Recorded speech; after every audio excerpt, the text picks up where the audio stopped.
Hello, everybody. June 17th, 2026. Welcome back into Just Blues and Cards. My name's TJ Weber. I'm by myself today. Nick acts like he's busy or something. So, I said, screw him. I'm just going to start doing the show by myself sometimes because I got some takes. I got some absolute takes. No, not really. I'm just here to talk some Cardinal baseball. Thank you guys for tuning in. If you are brand new to the program, we are Just Blues and Cards. Not a lot of Blues talk at the moment because it's all Cardinals, baby. 40-31. These Redbirds are. So we're fired up about that. But you can leave your takes on the Cardinals, the Blues, anything St. Louis related on the website, justbluesandcards.com. There's a voicemail line if you want to drop in some talking points, some questions, some trivia, some hot takes. You want to talk shit on Nick, you're more than welcome to. Once again, go to the website, justbluesandcards.com. All right. What do I want to start? I just kind of wanted to, throw some things out there. I'm a lot better on these programs when I can bounce off of somebody, but I'll be honest, Nick talks too much anyway. He goes off about his little rant, and I go, the people want entertainment. They want good conversation, but they want us to go back and forth as well, and he just keeps jabbering on. So you know what? This is my chance to get some thoughts out on the Cardinals. Not going to be that long of a program, but I do like to bounce off people. So next time I do this solo, would love to have some voicemails to listen to or some comments. And I can actually go through some of my favorite comments from last week where we posted that video of Nick trying to go through the top 10 franchise home run leaders in Cardinal history. Some of you had some awesome responses. Really nice. Let's see. Jay Allen says the worst fucking guesses in the world. That was pretty awesome. Jose Cuervo Sr. says pretty sad, pretty damn sad. Coach Timothy says don't know ball. So yeah, just throwing some shade at Nick, which I'm always for. So you're welcome to do that as well. We are on Instagram, TikTok, all the above. So make sure you go to the website, check out all of our links and all that good stuff. JustBluesandCards.com. I don't know where to start here. The last few weeks we've been off, not doing the program. Cardinals have looked good. Blaze Jordan coming up, making an impact right away. That's been super fun to see. I'm glad they're finally doing the moves that fans want to see. And I don't think it's based on that, really. I think it's based on this season was meant to see what you got from guys. Jordan was tearing the cover off the ball in AAA, hitting homers all over the place, batting over 300. Give him a shot. And I feel like Mozeliak in the past wasn't doing that. And maybe it's because this year has been the first time, at least in recent history, for sure in recent history, and possibly in my Cardinal fandom, lifetime of my Cardinal fandom, that the team has come out publicly and said, this is the plan. It's kind of a rebuild. We're working through things, but the goal is the future. The goal is down the road. Well, now the team's 9 games over 500. We're in mid-June, and they're still making moves that need to happen, to me, for the team, but also for the development. It's kind of nice. It's like killing two birds with one stone. Gorman's batting under 200. Victor Scott struggling immensely at the plate. You send them both down. Hopefully they can get right. I don't really see much left out of Gorman. I think we kind of know who he is. Doesn't mean he won't go somewhere else in the future and tear it up, because that's usually the recipe for the Cardinals. But you give him a chance to go down to the minor leagues. You bring Blaze Jordan up, see what he can do. He goes off. He gets a home run his second game in the majors on the road in Minnesota. He gets 2 hits his first game. I think he's only struck out twice, I believe, so far. At least that was his first game. And he hasn't been striking out a lot. That's what I'll say. So he's been fun to watch. Everybody's saying he's not a major league third baseman. He's doing fine defensively. He's not doing anything, crazy that we've seen with Nolan Arenado. He's not doing what Mason Wynn's doing at shortstop, but he didn't have to. We just want him to just be there, make the easy plays, and he's been doing that. So you can't really fault the guy for that. But it's been fun. I like the excitement that this team has all across the board. Not to mention, so I'm recording this on Wednesday, June 17th, and Joshua Baez on June 16th just hit 4 home runs in one game in the minors. 4 home runs in one game. So there's another guy that should be up. Nick says he won't be up this year. I don't know if that was on air or if we talked about that off air. But if you bring him up, you got excitement all over the place with the young guys. Weatherholt's proven himself already. Jordan Walker's proven himself, time and time again this year. Ivan Herrera's getting on base a ton. I said Herrera already. Burleson is hitting the shit out of the ball. There's guys that you're already excited about. And then if Baez comes up as well, I don't know whose spot he takes. Maybe Nootbaar, maybe Church, but Church is getting on base. Like, this is what's fun about it. All these young guys are performing. And when I saw Baez hit 4 home runs, I'm like, how does this guy not get a look this year? It's got to happen at some point. So what I'm saying is the team's fun to watch. They have this young core now that is starting to figure things out, starting to get opportunities, something we haven't seen in a long time. I mean, I've watched, and I'll be honest, anybody out there that says they watch every game, I'm sure there's a lot of people that do, that have watched it since day one of their life. Maybe that's a little bit too much, but I think people will say I've watched it every day, every game for the last however many years. I haven't. I'm a busy guy. I got a family. I got a lot of responsibilities and shit. I'm a diehard Cardinal fan, but sometimes it's hard to watch every game. On top of that, the team hasn't been fun to watch the last few years anyway. But now this year I find myself every night watching, every day. I mean, it's something that as a Cardinal fan, I was always interested, but there's nothing in the past few years that got me excited. When we got Arenado and Goldschmidt, I said, okay, this is kind of the next level here. This is going to be our next core, which is going to hopefully make a run at the World Series at some point. Didn't happen that way. Then the 2022 season happened. That was exciting. Cardinals make the playoffs. Pujols 700 chase. Yachty, Waino, the whole thing. That was exciting. But since then, it's been quiet. The veterans we've had were kind of boring, I'll say. The young guys didn't really come out of their shell. I mean, you see the young guys in the dugout having a blast, doing everything I think they've wanted to do since day one. But when you got veterans that are more quiet and kind of calm, I feel like those guys just don't want to always be themselves. They got to go by who leads by example, and the leaders. If you have quiet leaders, you have a quiet clubhouse. That's what I think. So now you got nothing to lose this year, and you got all these guys having a blast, and they're 9 games over 500, and they're mashing the ball. I was looking it up earlier. Cardinals, in all of 2025, had 148 home runs, and they're on pace for 195 this year. Phenomenal. I think on the last road trip when they went to New York and then Minnesota, they hit, was it 12 or 14? It was double-digit home runs in the series. And everybody was hitting them. Walker hit one of the hardest hit balls I've seen all season in Minnesota. The thing was a fucking bomb. Burley hit one. Weatherholt. I mean, you had different guys that consistently were just bringing the impact. And that's what's fun about it. Herrera hit 2 in one night as well. There's guys that are just consistently hitting the ball out of the ballpark. And it's not only that. To me, the main things that I've seen that have been exciting, it's been the patience at the plate. We talked about Jordan Walker. That's obvious. We talked about Weatherholt. He's been a pro since day one. I mean, that he had something different when you lead off your rookie season, lead off opening day, second baseman for the St. Louis Cardinals. Lead off in the lineup is insane as a rookie. I mean, for your first game, they haven't seen him swing a bat yet. And they saw enough of him and his development and in spring training. They're like, yep, that's our guy. Sure enough, it's worked out. His on-base percentage is phenomenal. Herrera's walking a ton, and he leads the league in hit by pitches, if that means anything to you. But I see the little things that these guys are doing. They're not going after the shit. They're just waiting for their pitch. They're letting the pitcher make his mistakes, basically. Walker especially, I don't know if anybody else has noticed this, but he's got something that he does, whether I think it's 0-2 or 1-2. He always takes a timeout right before the pitcher is about to throw the ball with 2 strikes. Not every at bat, I don't think, but a lot of them. I see the pitcher like in the stretch, he's about to throw the ball, and Walker calls timeout. And I don't know, it's got to be a calculated move.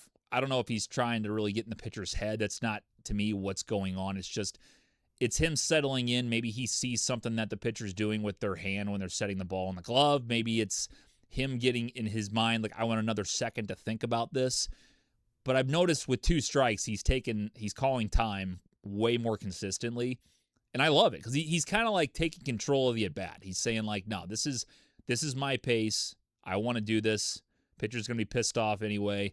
And I've noticed that the calling time with 2 strikes consistently, to me, it's been a power move. It's just a neat thing. It just shows he's comfortable at the plate, doing what he wants and doing what he thinks is right in the whole scheme of things. So that's been fun. Another stat I saw with Walker. So his chase rate has gone down from 34.1% last year down to 28%. And we all know what pitch he was going after. It's that sweeper, slider, whatever you want to call it, outside corner. And pitchers are still trying to get him with it this year. And he's fallen victim to it a few times. But overall, he's at a way different level with his patience. Like I said, he's calling time with 2 strikes. He just looks more comfortable. His stance and his swing is more compact and just easy. I'm not a baseball wizard. I'm not a fucking hitting coach. I don't know exactly what he's doing. All I know is I've seen what he did when he was off balance and swinging at those sweepers outside zone last year especially. This year he's just waiting for certain pitches in certain spots, and he's not chasing. He knows what's coming way better than he did last year, and he's just patient as hell.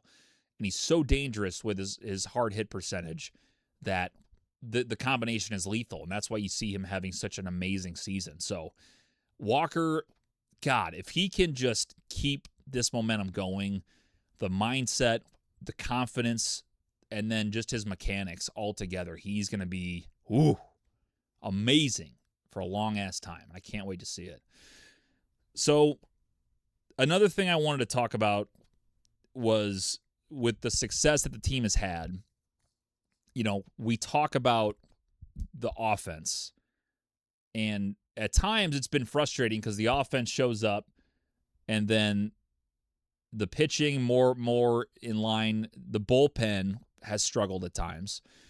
And it's odd because, the offense wasn't expected to do what they're doing. They're performing. They got, the top of the order, 1 through 5, I feel very comfortable. 1 through 4 for sure, I feel very comfortable on a normal day. Weatherholt, Herrera, Walker, Burleson, however you want to stack those guys. But what I didn't ever expect was how great the defense has been from certain guys. Like we know Wynn's a Gold Glover, and we know that Walker was going to be better in the outfield. He showed better signs of defense in the outfield last year. But the way that Walker's played right field, not just with his cannon, but his mechanics, he's running better. He's just getting to the ball way easier. He just looks more comfortable. Wynn's doing his thing, of course. But J.J. Weatherholt, where did that defense come from? Everybody was talking about his plate discipline, his batting. We knew what was capable on the offensive side. I had no idea that he was an insane defensive second baseman. It's early, but so far, Weatherholt is plus 13 and outs above average, and he's tied for second with PCA, right behind Bobby Witt Jr. for the lead. I think he's plus 16. If you've seen some of the plays that Weatherholt has made, he skies for some line drives that saves a hit. He's diving all over the place. He's off balance. He's going after the baseball on slow rollers. He's not letting it come to him. And the double plays to me have been incredible to watch, because whenever you go 4-6-3 double play and he's got to start it, he does this kind of snap throw, and the speed on the throw to win, I never expected it. It's a lethal combination between those two defensively, and I never saw that coming because I hadn't seen Weatherholt play defense really. I hadn't seen him bad, of course, but I expected the offense, but he's even outperforming that. But the defense, and especially the way those two turn double plays. Wynn is the hardest throwing shortstop in the league, besides, I guess, Elly De La Cruz. But I'm biased because he's my guy. I wouldn't want to have any other shortstop defensively in the league, period. And I don't think I'm wrong on that. I don't think I'm even biased on that. I think it's just the truth. The dude is a vacuum, and he's got a cannon. And when you got J.J. Weatherholt, who's just as smooth, he doesn't have a cannon like Wynn does, but for his position at second, he is playing it to, a perfect capability. He's playing second base the best you possibly can, especially as a rookie. It is so impressive. And again, when I watch those double plays be turned, like, when Mason did one the other day where he got an unassisted double play where he ran over to second, hit his foot on the bag with his right foot, and then launched himself and threw the guy out at first. He's unbelievable. But Weatherholt, too, I trust him almost as much as Wynn at this point, which is crazy to say. But he's been incredible. He's also plus 10 defensive runs saved, which is 8th among all MLB fielders. So we don't just have a superstar in the making as far as offensive production, but defensively, this dude is fucking phenomenal. And it's awesome. It's just, you see the little things, and this team is just so fun because you see things you didn't expect. All these young guys, like, name me one guy besides Joshua Baez, excluding pitchers, that you've wanted to see in the majors this year that you haven't seen so far. We wanted to see Nelson Velasquez. I've seen him. Weatherholt, obviously, we wanted to see him. We expected him to start opening day. He did. Here he is to stay. Blaze Jordan, we wanted to see him come up, and here he is. Baez is the one guy that I'm waiting for, and I could be missing a few others. I know Ronald Rodriguez is still in AA, so he's a while off. Guys like Liam Doyle, if you're going into pitchers, a little while off. I don't know if they're waiting on Quinn Matthews a little longer, what that plan is, but regardless, you're seeing the guys you've wanted to see this year. They're getting looks, they're getting at-bats, and they're 4.5 games back of the division, and they're leading the wild card. It's everything that I could have wanted and more. I did not expect this. I don't know, we don't have a lot of gamblers out there, maybe, that listen to this, but I am a gambler. Just to show you the difference in what Vegas sees now from what the Cardinals have done this year. Cardinals started out preseason at plus 40,000 to win the World Series. Just to make it a little simpler for people that aren't gamblers, that's 400 to 1 to win the World Series. They're now down to plus 12,500, 125 to 1. 400 to 1, down to 125 to 1. 125 to 1, still a pretty good amount of odds there. But to go from that discrepancy is crazy. I put $10 on them to win $4,000. I had a buddy that put $100 on them to win $40,000. So, not saying they're going to win the World Series, but look, they're playing good baseball. It's fun to watch. The last thing I want to talk about, again, Just Blues and Cards. Make sure you guys check it out on the website. We're on Instagram. I said TikTok earlier. I don't think we're on there yet, but I will make an account at some point. And Facebook as well, YouTube, all that good stuff. But you can also leave voicemails. This is what I want to do. I want to hear other Cardinal fans and hear their thoughts on the season, hear their thoughts on the future. So please leave a voicemail and let us know so we can bounce back and forth. It is justbluesandcards.com. Hit the leave a voicemail button, and you can do so there. I say one more thing, two more things. Rotation. Palante and May, I did not see this at all. When May started his first two starts and got absolutely wrecked, I was worried. I think everybody was. It was a guy that you gave, I believe, $13 million. You would hope would be your veteran presence, would give you some good innings, and hopefully give you enough value to trade at the deadline.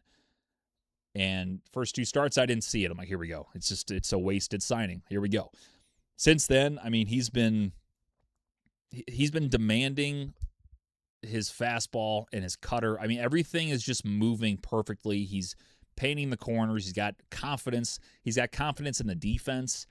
And it's been fun to watch. Palante, again, I love his delivery because to me, he's got this way he throws the ball where he hides it to the very last second. Like, he just holds it and then he just whips the arm. Not a lot of guys do that. Like, he really, like, even when he's all the way full winding and he's reaching back, the ball is hidden, I believe, to the hitter because I can see it on the camera from center field. And he just whips it. And the way his delivery is, I was always a fan of it, but he just never had the production. Now, he's got the production too. So between those two guys, those are incredible stories that I did not expect. McGreevy's pitching great, and as he's pitching to contact, ground ball city. It's a beautiful thing. And that's the storyline about the rotation. The rotation is 28th in the league in strikeouts right now. 28th in the league as a team in strikeouts. And yet they're 14th in ERA at 4.08, and we're 9 games over 500. How does that happen? They're not. We don't have a lot of swing and miss pitchers. I think I saw May is the only pitcher on the Cardinals that averages over 5 strikeouts per 9 innings. I mean, that just shows you, number one, and also the walk rate for the Cardinals has not been bad. They've been pitching to contact, but they're trusting their defense enough, and the defense is performing that well that it's working. You know, when you have a team that's 28th in the league in strikeouts, but yet, I mean, you got a certain amount of problems on defense, but really, you look around the field now, I don't think you have many people you're too worried about. You trust the outfield overall defensively. You trust, I would say Blaze Jordan was the one guy I was a little worried about, and it's early, but he's been doing fine. All the catchers to me have been performing. Crooks has been doing well. Herrera's been doing better than expected. So to me, it's awesome to see how good the defense has been playing. And then the pitchers aren't doing anything crazy. They're just pitching to contact and letting the defense play to it. That shows you how great the defense is right now, how good it's been. God, we got to stay healthy, especially the middle infield.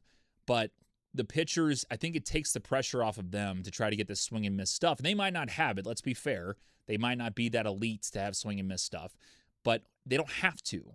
That's the point. When you have a great defense, you can pitch to contact like they have. So I thought that stat was crazy. 28th in the league in team strikeouts and 14th in ERA at 4.08. And here we are still letting the defense do their thing. It's super exciting, and it's a whole team thing. I mean, the team is working together, and it sounds cliche, but it's a team effort, and they're 9 games over 500 because of it. So it's been super exciting. All right. So now the last thing I will mention, and again, I always say cards first because we talk Cardinals all the time because it's not Blues season. JustBluesandCards.com. Leave a voicemail, leave a DM, and we would love to get you involved with the program. But here is the question I have. With the Cardinals currently sitting 9 games over 500 midway through June, let's say they're in a similar spot during. Let's say they're in a regular. I can't talk today. 3, 2, and 1. I was in broadcast school, folks. Let's say the Cardinals are in a similar spot in mid-July or even closer to the trade deadline. Like they're not division leaders, but they're within 5 games. And they're either leading the wild card or they're second or third. They're close. They're in contention, let's say. And I expect them to be there at this point.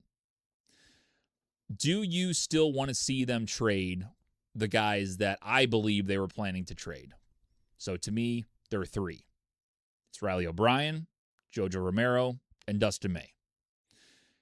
Dustin May, a 1-year deal.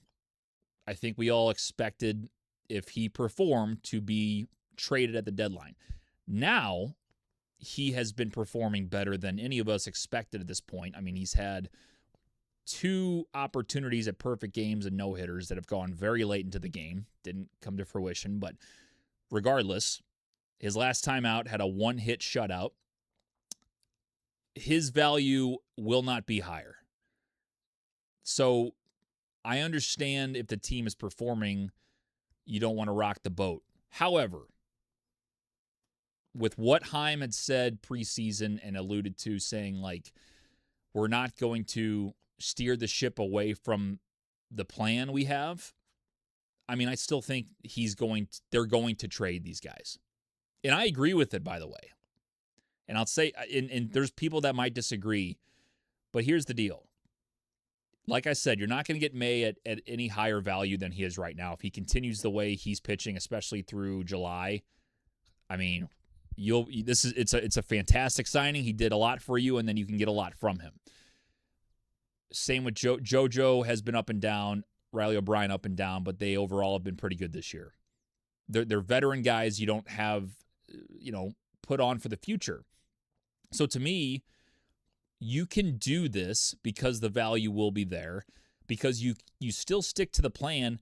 And to me, on top of it, you losing some bullpen arms and a starter that has been consistent, but the main bulk of your success has come from the young guys that are in-house that aren't going anywhere. Like, you can allude to those three guys being a big part of what's happening, but J.J. Weatherholt, Jordan Walker, Mason Wynn, Nathan Church, hopefully Blaze Jordan by that point, Burleson, McGreevy, guys that you know aren't going anywhere for a while, you don't expect to go for a while, they're all staying. So if you think the success is because of the young guys we already have that are staying, this is a win-win. You sell on the guys that you're going to sell on anyway. You still stay in contention. You got to fill those spots. I get it. And it might be affected more than we think. But to me, the team has shown more fight from the guys that we know are staying anyway and hanging around for a while, that we can have the best of both worlds. So I think you do sell at the deadline, and you can still expect to win a lot of games and hopefully make the playoffs. But you can't. How do I say this? You're probably not going to win the World Series this year. Can we all agree with that? And I hope I'm wrong.